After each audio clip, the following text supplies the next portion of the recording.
우리가 함께 상고할 말씀의 제목은 3절에 보면 힘써 싸우라 이렇게 하는 말이 있습니다. 힘써 싸우라. 그래서 말씀의 제목은 힘써 싸우라입니다. 한번 따라 하십시다. 힘써 싸우라. 옆 사람과 서로 인사하면서 이렇게 서로에게 복을 빌어줍니다. 이웃은 사랑하되 마귀와는 싸워서 꼭 이기시기 바랍니다. 이웃은 사랑하되 마귀와는 싸워서 꼭 이기시기 바랍니다. 이웃과는 말씀을 따라 사랑하시고 또 마귀와는 싸워서 꼭 이기시는 은혜가 있기를 예수님 이름으로 축원합니다. 예수님께서 세상에 계실 때 한 율법사가 어느 날 예수님을 찾아왔습니다. 그리고 예수님께 물었습니다. 예수님, 율법에 많은 계명이 있는데 그 중에 어느 것이 가장 큽니까? 이렇게 물었어요. 근데 예수님께서 내 마음을 다하고 목숨을 다하고 뜻을 다하여 주 너의 하나님을 사랑하라 하셨으니 이것이 크고 첫째 되는 계명이고 둘째는 그와 같으니 내 이웃을 내 몸과 같이 사랑하라 하셨으니 그것이 이 두 계명이 율법과 선지자의 강령이라고 말씀하셨어요. 율법과 선지자의 강령이라는 말은 율법은 모세 오경, 창세기, 출애굽기, 레위기, 민수기, 신명기 이 5권의 책을 말하고요. 선지자는 전체 선지서를 뜻해요. 그러니까 구약 성경이 말하는 게 뭐냐? 하나님을 사랑해라. 그리고 이웃을 사랑해라. 이것이 이 율법을 해석하신 예수님의 답변이셨어요. 그러니까 오늘도 우리가 교회가 가르쳐야 될 게 뭐냐? 하나님 사랑해라, 이웃을 사랑해라. 이것이 주님께서 우리에게 가르쳐 주신 교훈이에요. 근데 주님께서 지상의 사역을 마치고 하늘나라로 올리우시기 전에 이런 말씀을 하셨어요. 내가 너희에게 새 계명을 주는데 서로 사랑해라. 내가 너희를 사랑한 것 같이 너희도 서로 사랑해라. 이렇게 말씀하셨어요. 그러니까 주님은 우리가 서로 사랑하는 것, 이것이 새 계명이라고 이렇게 말씀합니다. 근데 오늘 우리가 봉독한 본문에는 이 사랑해라 라고 하는 반대 개념이 우리가 미움이라고 보잖아요. 미움을 지나서 힘써 싸우라고까지 말합니다. 그러니까 우리 그리스도인들은 사랑해야 될 대상이 있는가 하면은 싸워야 할 대상도 있는 것을 오늘 성경이 우리에게 말하여 주고 있습니다.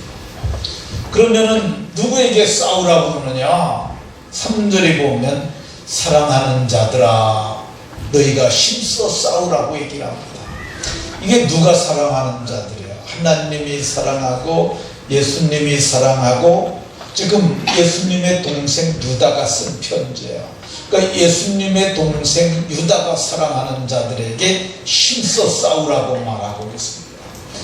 우리 입장에서 보면 하나님께 사랑을 받았고 예수님의 사랑을 받았고 또 예수님의 동생 유다의 사랑을 받은 사랑하는 형제들에게 너희가 힘써 싸우라 이렇게 말하고 있습니다. 누구에게 싸우라고 하냐? 일반으로 얻은 구원을 가진 자들에게, 일반으로 받은 구원을 받은 자들에게 힘써 싸우라고 얘기를 합니다. 이 일반으로 받은 구원이라는 말을 다른 역본에서는 함께 누리는 구원 이렇게 말하는 사람들이 있어요. 함께 누리는 구원을 얻은 자들에게 힘써 싸우라 이렇게 말하는데 저는 이거를 일반으로 받은 구원을 동등한 구원을 받은 자들에게 힘써 싸우라. 동등한 구원이라고 저는 그렇게 말하고 싶어요. 왜 그러냐면 이 일반으로 받았다는 것이 보편적 구원을 말하는데 이것이 동등한 구원이에요. 동등한 구원. 그러니까 제가 받은 구원이나 장로님이 받은 구원이나 집사님이 받은 구원이나 또 우리 중고등부 학생들이 받은 구원이나 그 구원이 모두가 똑같다는 그런 말이죠. 우리는 생각하기에 목사님이 받은 구원은 더 크고 귀하고 처음 예수 믿은 그런 성도의 구원은 좀 작고 그럴 거라고 오해를 해요. 근데 성경은 말하기를 오늘 뭐라고 말하냐면 일반으로 얻은 구원이라고 이렇게 말해요. 그 이유가 뭐냐? 우리가 잘해서 구원을 받은 게 아니기 때문에 그렇습니다. 성경은 너희가 그의 피로 말미암아 속량 곧 죄사함을 받아 구원에 이르게 됐다고 얘기를 해요. 그의 피가 누구예요? 예수님의 피죠. 예수님께서 십자가에 흘리신 피로 말미암아 구원을 받았으니까 그분께서 2000년 전에 십자가에 피 흘려 죽으심으로 속죄의 강이 흐르게 했고 누구든지 그 강물을 마시는 자들은 믿는 자들은 다 구원을 얻도록 만들어 놓으셨으니까 누구나 다 그거 믿어서 구원받으니까 구원이 동등한 일반으로 얻은 구원인 줄로 믿으시기 바랍니다. 왜 이 구원이 동등하냐? 에베소 2장 8절에서는 너희가 구원을 받았는데 이게 하나님의 선물이기 때문에 그렇습니다. 하나님이 구원이라는 선물을 동일한 구원의 선물을 다 주신 거지 차등해서 주신 것이 아니에요. 그러니까 구원이라고 하는 선물을 동등하게 받았으니까 제가 받은 구원이나 예수님의 동생 유다가 받은 구원이나 사도가 받은 구원이나 우리 오늘 교회 처음 나오신 분들이 믿음으로 받은 구원이나 우리 중고등부 학생들이 받은 구원이나 그 구원이 동등한 줄로 깨닫는 은혜가 있으시기 바랍니다. 왜 싸우라고 할까? 근데 오늘 성경에 보면 성도에게 단번에 주신 믿음의 도를 허는 자들이 있었기 때문에 그렇습니다. 성도들이 단번에 믿음을 갖도록 은혜를 베풀어 주셨는데 그게 어떤 거냐면 누구나 단번에 얻은 구원을 뜻합니다. 우리가 어떻게 단번에 믿음의 도를 얻었느냐 하면 단번에 구원을 받음으로 믿음의 도를 얻은 거야. 너희가 그 은혜에 의하여 믿음으로 말미암아 구원을 받았으니 자, 구원을 받았으면 가지고 있는 걸까요? 아닌 걸까요? 구원 받았어. 나 구원 받았어. 나 100만 원 받았어. 그럼 내가 갖고 있는 거야? 갖고 있는 거야? 갖고 있는 거죠. 이 바울 사도가 에베소 교회 편지하면서 너희가 구원을 받았으니 그럼 구원을 한 번에 받지. 뭐 논아서 반은 1월 달에 받고 또 반은 6월 달에 받고 뭐 그런 식으로 받는 게 아니잖아. 구원은 단번에 받는 거야. 그 어떻게 구원을 그렇게 받습니까? 너희가 그 은혜 이게 정관사 그가 지시하는 게 뭐냐면 유일한 한 사건을 가리켜요. 유일한 한 사건. 그러니까 그 은혜 이게 누구냐 어떤 거냐면 이 에베소 교회 성도들 다 아는 은혜야. 그 은혜가 뭐냐면 하나님의 아들이 십자가에서 못 박혀 죽으신 그 은혜에 의하여 믿음으로 말미암아 구원을 받았다고 얘기를 하고 있습니다. 우리가 어떻게 단번에 구원을 받았느냐 하면 예수님이 단번에 예수님께서 단번에 구원을 주셨기 때문에 받은 거야. 이 히브리서 9장 12절에 보면 예수님께서 염소나 송아지의 피로 하지 아니하고 자기 피로 영원한 속죄를 단번에 이루사.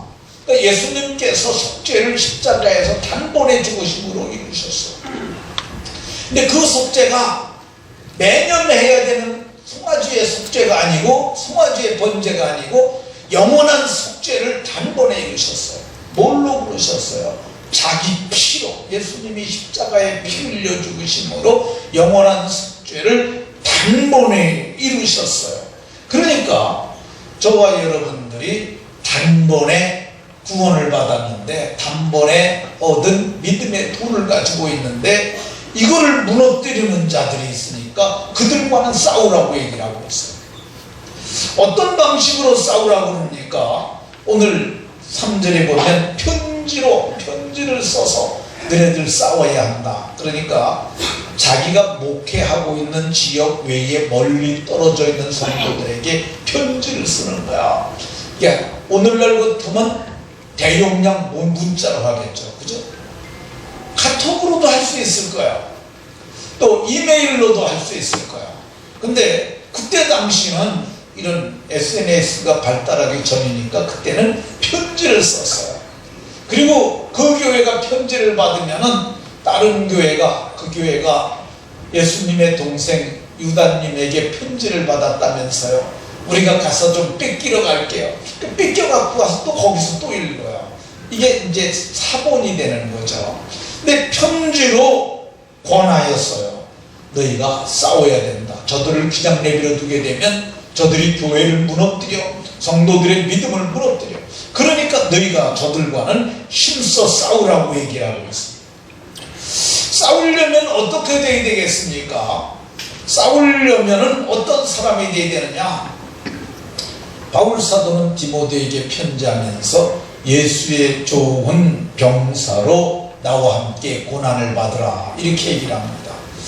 예수의 좋은 병사라고 했는데, 이 병사가 사전에 보게 되면 부사관 이하의 군인들을 병사라고 해요.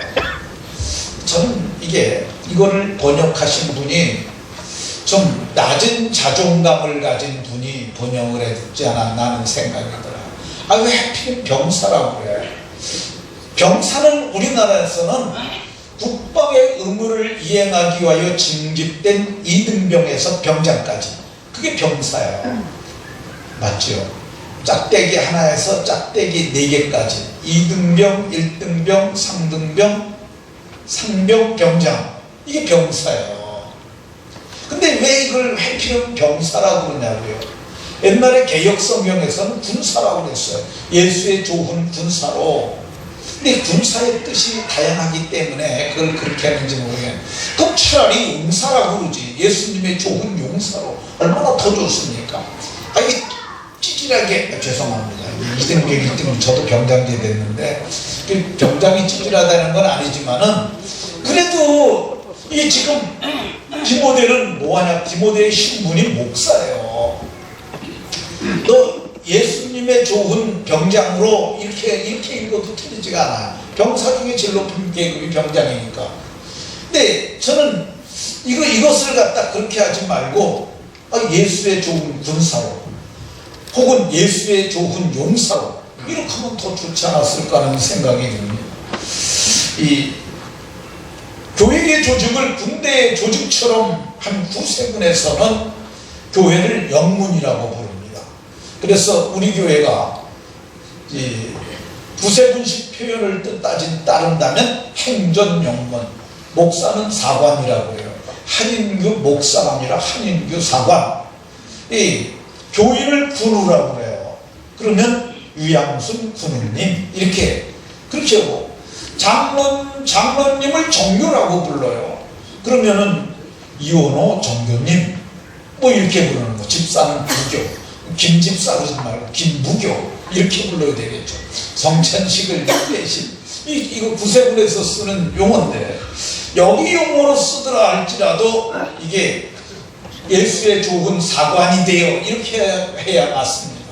근데 이번에 번역하신 분들이 좀 낮은 자존감을 갖고 하지 않았나는 생각이 듭니다. 그럼 예수의 좋은 군사가 됐는데, 그럼 군사가 무장을 해야 싸울 수 있지 않겠습니까? 이 성경은 하나님의 전신갑주를 입으라고 그래요. 하나님의 전신갑주를 이 에베소서 6장에 말하는데, 성경이 나열하는 것은 막 섞어서 말을 하기 때문에 제가 머리부터 발끝까지 얘기를 하면, 머리에는 구원의 투구를 쓰고, 그리고 이 가슴에는 의의 흉배, 의의 호심경이라고 그러는데, 이게 옛날에 전쟁을 치를 때 화살을 막기 위해서 붙였던 구리 쪼가리들을 호심경이라고 불렀다고 그래요. 근데 가슴을 지키기 위한 그거, 그리고 허리는 이 옛날에는 바지 개념이 아니라 치마게, 이게 통으로 짠 그런 옷들을 입고, 우리 군대로 얘기하면 판초비를 생각하면 됩니다. 그러니까 이게 띠를 매야만 뛰어다닐 수 있어요. 근데 진리로 허리띠를 띠고, 그리고 복음의 신을 신고, 그리고 적들이 쏘아대는 화전을 막아내기 위해서 믿음의 방패를 가지고, 그리고 공동령 무기로서 성령의 검, 곧 하나님의 말씀을 가지라, 이렇게 말하고 있습니다. 이게 무장이죠.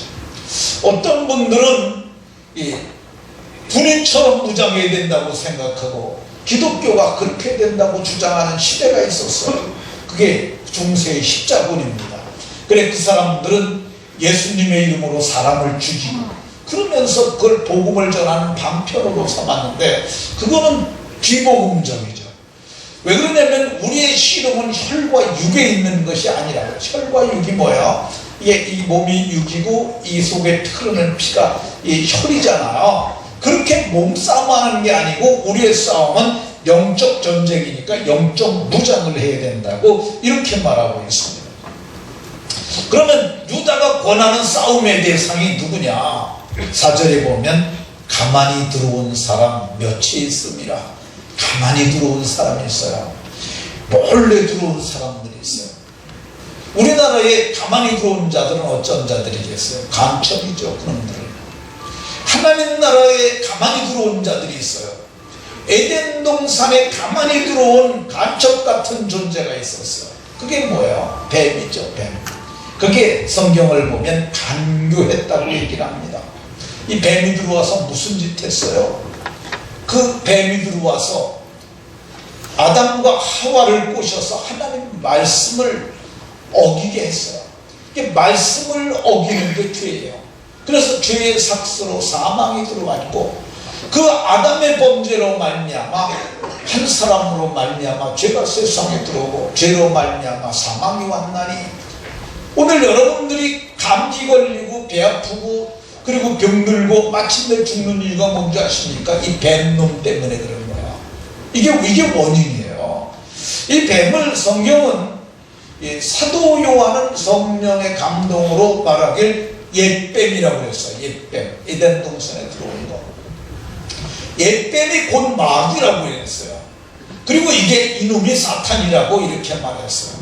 그러니까 뱀과 마귀와 사탄은 같은 거야. 또 뱀 속에 마귀가 들어있고 그 뒤에 사탄이 역사했습니다. 마귀가 무슨 짓을 했습니까? 아담을 허물과 죄로 죽게 했던 그가 예수님을 죽게 하려고 유다의 마음에 예수 팔려는 생각을 마귀가 넣었었어요. 오늘날에도 교회에 가만히 들어와 가지고 믿음으로 구원받은 사람을 죽이고 있습니다. 그게 뭡니까? 예수님이 말씀하시길 내가 곧 길이고 진리고 생명이니 나로 말미암지 않고는 아버지께로 갈 자가 없다고 예수님이 분명히 말씀하셨어요. 나 아니면 천국 못 간다고 말씀하셨어요. 그런데 그거 아닙니다. 그렇게 말하는 사람은, 기독교는 동쪽에서 산으로 올라가서 정상에서 구원을 얻는다면 불교는 서쪽에서 올라가는 거고요, 마오스에서 남쪽에서 올라가는 거야. 모든 종교가 다 구원이 있습니다. 이게 누가 했던 말이냐면 변선한 목사하고 감리교 신학자야.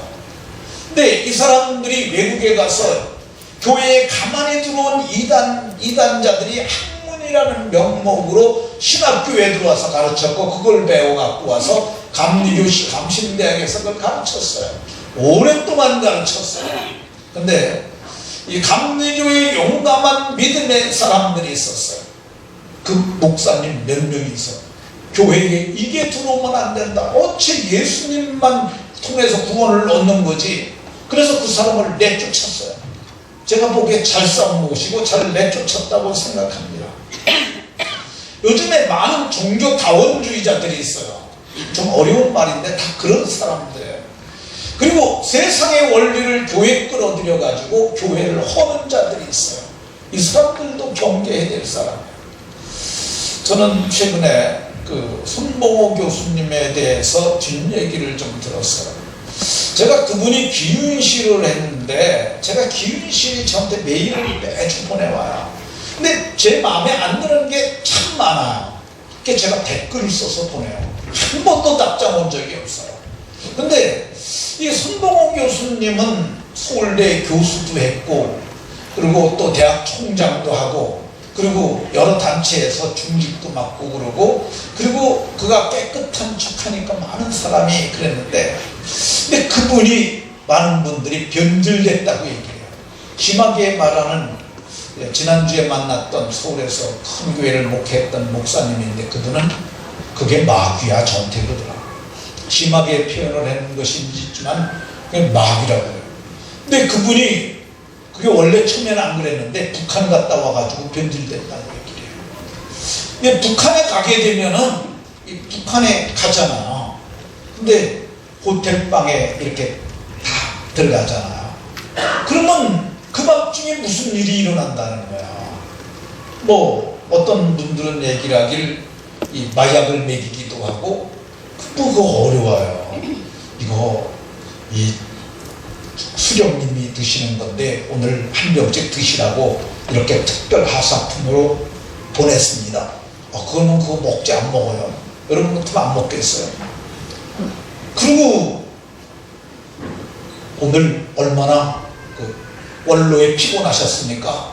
수령님께서 저희들로 하여금 안마해드리라고 왔습니다. 그럼 안마해준다 그러면 안마 안 받아요? 받겠어요? 뭐 그렇게 되는 거죠. 북한 갔다 온 목사들이 상당수가 이상한 짓을 했다는 거예요. 근데 뭐 인터넷에 다 나와 있는 얘기니까. 김대중 대통령 시절에 46명의 그 언론사 대표들 다 데려갔다 왔는데, 갔다 오고 나면은 그게 그런다는 거야. 말이 다 달라진다는 거야. 아주 옛날엔 나쁜 논조의 글을 쓴 사람들이 다 착해지고, 그게 왜 그러겠어요, 가서. 그리고 올 적에 일설에 의하면 동영상 CD를 하나씩 준대요. 그게 뭐예요? 자기 거기서 했던 거 다 영상으로 찍어서 준다는 거야. 박선희 목사님에 대해서 그 어떤 목사님이 얘기를 했어요. 이건 뭐 저기 나와 있는 거니까, 유튜브에 나와 있는 거니까. 근데 그분이 오늘날 북한의 그 인터넷으로 공격하는 그 부대, 해커 부대 창설에 가장 기여를 많이 한 분이 박선희 목사라고 해요. 북한의 과학기술대학을 설립해 준 사람이 박선희 목사고, 최고 성능 컴퓨터 북한에 보내준 사람이 그분이고, 오늘날 박선희 목사가 그런 분이라고 그러는데, 그분은 북한은 참 많이 갔대요. 어떤 분은 그래요. 북한에 뭐가 있다 그런 얘기까지 하는데, 어쨌든 이 교회를 허는 자들이 있습니다. 그 배후에는 마귀가 있고, 그런 사람들을 오늘 성경은 뭐라고 얘기를 하느냐 하면, 그 사람들이 바로 우리가 싸워야 될 대상이라고 이렇게 말씀하고 있습니다. 이런 사람들은 옛적부터 이 판결을 받기로 기록된 자들이라고 얘기를 해요. 이 사람들은 경건하지 아니하여 하나님의 은혜를 도리어 방탕한 것으로 바꾸는 자들이라고 얘기를 하고, 심지어 주 예수 그리스도를 부인하는 자들이라고 이렇게 말하고 있습니다. 이 사람들은 음란하고, 이 음란이라는 것은 뭘 얘기하는 거냐면, 부부가 가정에서 이렇게 서로 사랑하는 건 음란이 아니에요. 그게 뭡니까? 가정을 벗어나가지고 울타리 밖에서 하는 짓이 음란이죠. 음란뿐만 아니라 성경에 보니까 다른 육체를 따라가다가, 이 7절에 그러잖아요. 소돔과 고모라와 그 이웃 도시들 아드마 스보임을 포함합니다. 같은 행동으로 음란하며 다른 육체를 따라가다가, 이 다른 육체가 뭐예요? 저는 동성애로 해석을 합니다. 왜 그렇게 해석을 하느냐 하면, 소돔과 고모라에 천사 2명이 들어갔어요. 천사가 아주 잘생겼다고 그럽니다. 근데 천사가 2명이 들어갔는데 천사가 지상의 사람으로 보일 적에는 남성 모습으로 보여요. 그런데 여기 성경의 창세기 19장 4절을 보면 소돔 백성들이 노소를 막론하고, 노소는 뭐야? 늙은이 젊은이 원군에서 모여 그 집을 에워싸고, 집을 에워싸려면 적어도 10명은 더 되지 않았겠어요. 그 사람들이 모여갖고 뭐냐면 오늘 밤에 내게 온 사람들이 어디 있느냐 이끌어내라, 우리가 그들을 상관하리라. 이 쉬운 성경에서는 이 부분을 우리가 강간하겠다. 그런데 여기 여러 명이서 이게 두 명 들어왔거든요. 여러 명이서 2명 데리고 성적 관계를 갖겠다는 거죠. 근데 이게 남자 모습으로 했는데 거기에 들어온 사람들이, 저는 둘러싼 사람들이 남자로 봅니다. 그러면 남자가 남자를, 이게 뭐예요? 이게 동성애죠. 오늘날 이런 사람들이 이게 점점 많아지고 있어요. 뭐 여기에 대한 해석들이 분분하지만은 어쨌든 많아지고 있습니다. 근데 지네들끼리 음지에서 그 짓거리를 하면 뭐 그냥 우리가 눈 감아줄 수 있는데, 이걸 왜 입법기관에서 다 이걸 법제화를 하려고 그러는지 전 그게 납득이 잘 안 가요.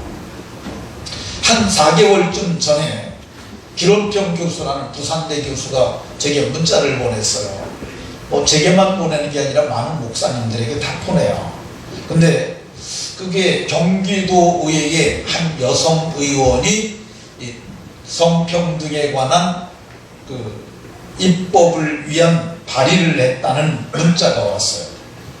그리고 그분의 이름이 거기 적혀져 있고 전화번호가 적혀져 있었어요.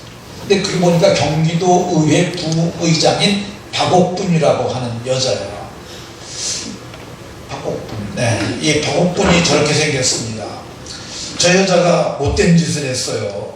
근데 제가 그 전화번호를 가지고 전화를 했어요. 아, 박 의원님이십니까? 그랬더니 네, 저 박 의원인데요. 오늘 동성애 입법과 관련해서 전화를 드렸는데 당신이 발의를 한 거 맞습니까? 그랬더니 네, 제가 발의자예요. 그런데 목사님 그거 아니에요. 아유, 목사님들이 자꾸 전화하고 그러는데 그거 아니에요. 저 교회 집사예요. 제가 어떻게 그런 걸 하겠어요? 제가 그 말을 듣고 아유, 교회 집사라고 그러니까, 목사는 교회 집사라고 그러면 그냥 마음을 팍 놉니다. 아, 그러죠.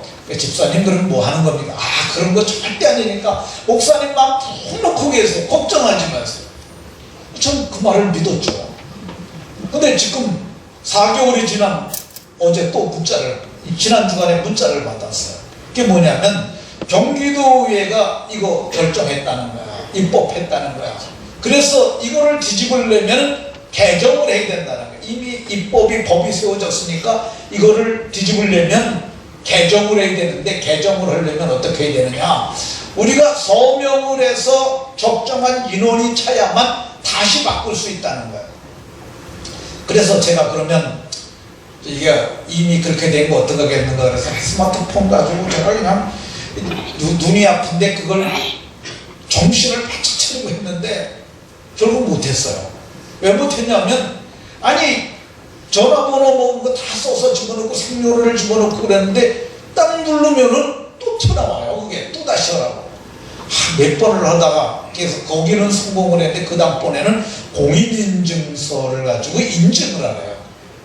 아, 이게 또 공인인증서가 또 어디 있고, 공인인증서는 한 번도 안 해봤거든요. 다 딴 사람 시켰지. 그래갖고 아, 이거 도대체 못 되겠다. 그래서 이창민 목사한테 보냈어요. 나 이거 하다가 못했는데 자네가 해보게. 그랬더니 이 친구가 저한테 문자 왔어요. 40분 걸려서 했습니다. 이창민 목사가 40분 걸리면은요, 여러분들 중에서 이거 할 만한 사람 20명도 안 될지도 모릅니다. 이게 허내는 거예요, 말내는 거야. 이게 나쁜 짓을 하는 거죠. 제가 사무총장한테 전화를 했어요. 이게 내가 하다 못해서 우리 부목사가 40분 걸렸는데 이렇게 하면 이게 누가 여기다 서명을 할 수 있겠느냐. 이게 나쁘게 만들어 놨으니까 이걸 바꾸라. 못 바꾼대요. 그러면은 기자들을 부르라고 그랬어요. 그래서 기자회견하고 이걸 이슈하라고 그랬어요. 그래서 MBC는 부르지 말라고 그랬어요. MBC는 제가 아는 분에게 얘기하면은 완전히 부사장 이하는 다 적주가 됐대요. 그래서 SBS를 부르라고 그랬어요. SBS가 좀 나니까 YTN이나 그런 데 불러가지고 이거를 얘기를 하도록 해라. 이게 말이 되냐 그랬더니 그럼 목사님 그거 서명용지에다 해가지고 그렇게 하래요. 서명용지 해갖고 어떻게 하니까 서명용지 해가지고 동별로 분리를 해 섞이면 안 돼요. 덕정동은 덕정동 해갖고 그래가지고 덕정동의 동장에 도장을 받아가지고 그걸 올리면은 그게 될 수 있다 얘기를 하는데, 어쨌든 그래서 그렇게라도 좀 해야겠다는 생각이 듭니다. 저는 교회가 깊이 정치에 관여하는 것 바람직하지 않다고 생각합니다. 제 친구가 저보고 뭐 10월 9일에도 또 있고 뭐 10월 3일에도 뭐 광화문에 모이고 그랬잖아요. 제가 안 간다고 저보고 박쥐래요.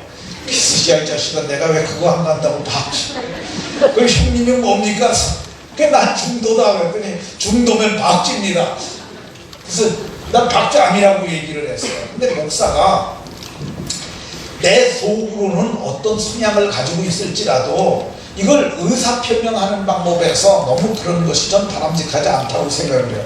그러나 지금 이 문제는 어떤 거냐면은 정치적인 문제가 아니라 하나님의 말씀에 반하는 거기 때문에 그렇잖아요. 이게 무슨 성평등 문제가 정치적인 문제예요. 그러니까 이거는 제가 보기에 실서 싸워야 할 문제라고 생각합니다. 요한계시록에도 보면 에베소 교회를 예수님이 칭찬하세요. 뭐라고 그랬냐면 악한 자들을 용납지 아니하고 내쫓은 거 잘했다. 그리고 자칭 사도라 하되 아닌 자들을 시험하여 그의 거짓된 것을 드러낸 것도 너희가 참 잘했다. 그리고 내 이름을 위하여 견디고 게으르지 아니한 것을 내가 안다. 그러면서 주님이 저들을 칭찬했던 것을 볼 수가 있습니다. 그러니까 여러분들이 이거 우리가 할 수 있는 최소한의 것 아닙니까? 이 서명하는 거야 뭐 얼마 안 걸리잖아요.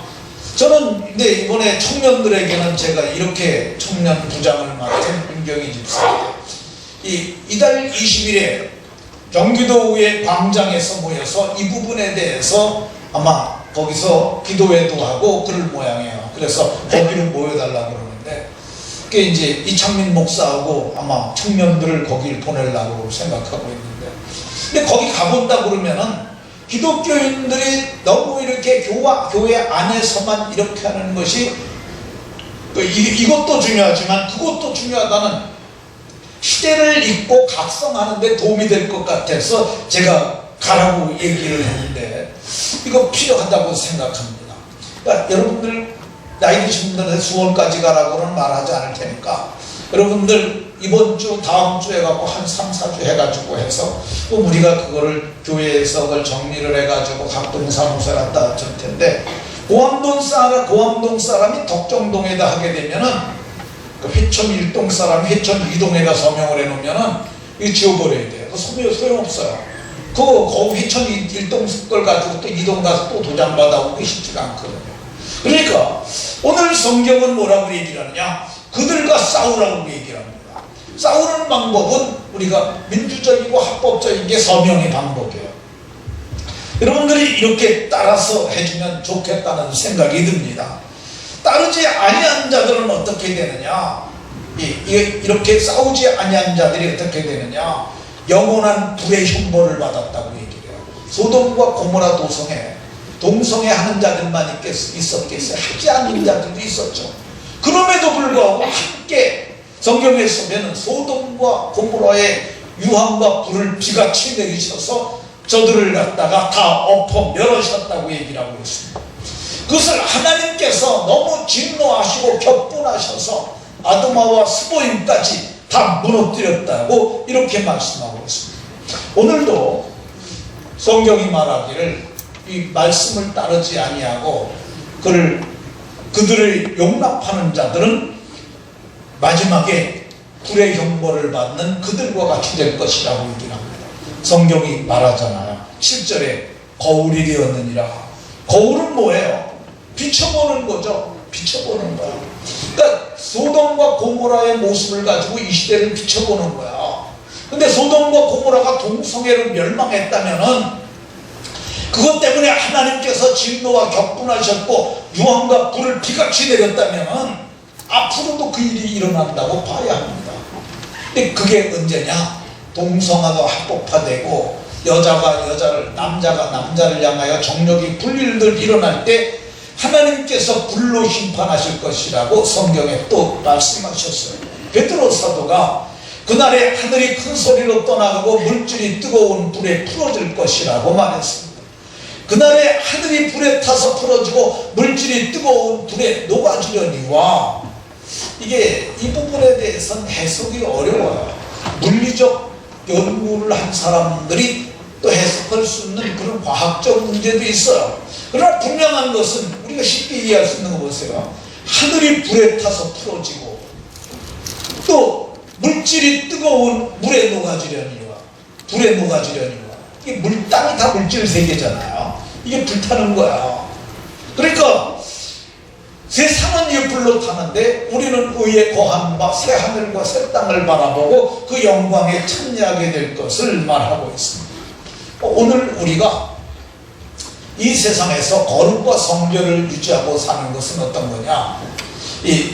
우리가 사랑하며 사는 거야. 그게 우리의 삶이야. 또 하나, 악한 자들을 용납하지 말고 싸워야 하며, 우리가 속한 세상에서 그런 일들이 합법화되지 않도록 그 일을 해야 합니다. 끝까지 이제 그들과 우리는 아마도 전쟁을 치르게 될 거야. 앞으로 계속 이 일이 반복될 것이며, 경기도에만 있습니까? 충청도에도 있고 전라도에 있고 경상도도에 있고 다 그쪽에서 그 짓들을 할 거야. 근데 그리스도인들이 이 부분에 대해서, 이 부분에 이게 해서 저와 여러분들이 복음을 끝까지 지키며 성결과 거룩을 유지하는 아름답고 신령한 권속들이 다 되시기를 예수님 이름으로 축원합니다. 아멘.